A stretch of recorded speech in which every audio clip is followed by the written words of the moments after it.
છોટાઉદેપુર એલસીબીની મોટી કાર્યવાહી, દારૂનો મોટો જથ્થો ઝડપી પાડી કર્યો દારૂકાંડનો પર્દાફાશ, સ્થાનિક પોલીસ ઊંઘતી ઝડપાઈ। પાનવડ પોલીસ વિસ્તારના ટવા ગામ નજીક બસ સ્ટેન્ડની પાસે એલસીબી છોટાઉદેપુરે નાઇટ રાઉન્ડ દરમિયાન 2 કાર અને એક પિકઅપમાંથી 15,02,626નો મુદ્દામાલ ઝડપ્યો છે, જેમાં ભારતીય બનાવટનો વિદેશી દારૂ સહિતની મોટી દારૂની હેરાફેરીનો પર્દાફાશ કર્યો છે।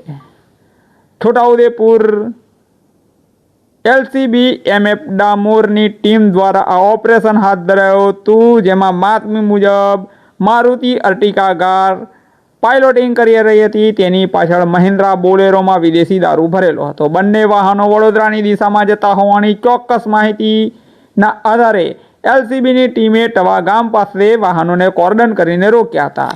તલાશી દરમિયાન બોલેરો ગાડીમાંથી 1306 બોટલ ભારતીય બનાવટનો વિદેશી દારૂના 39 બોક્સ મળી આવ્યા હતા।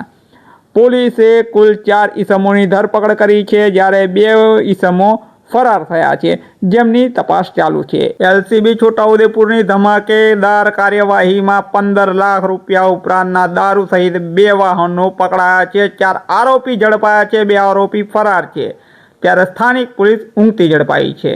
છોટાઉદેપુર એલસીબીએ પાનવડ વિસ્તારમાં 15 લાખથી વધુના દારૂનો પર્દાફાશ કર્યા બાદ હવે સ્થાનિક પોલીસની ભૂમિકા ચર્ચાના કેન્દ્રમાં આવી રહી છે। આટલી મોટી હેરાફેરી ચાલતી હોવા છતાં પણ સ્થાનિક પોલીસને ખબર કેમ નહીં પડી, એ વાત નાગરિકો અને સોશિયલ મીડિયા બંને પર ગરમાઈ છે। નમસ્કાર।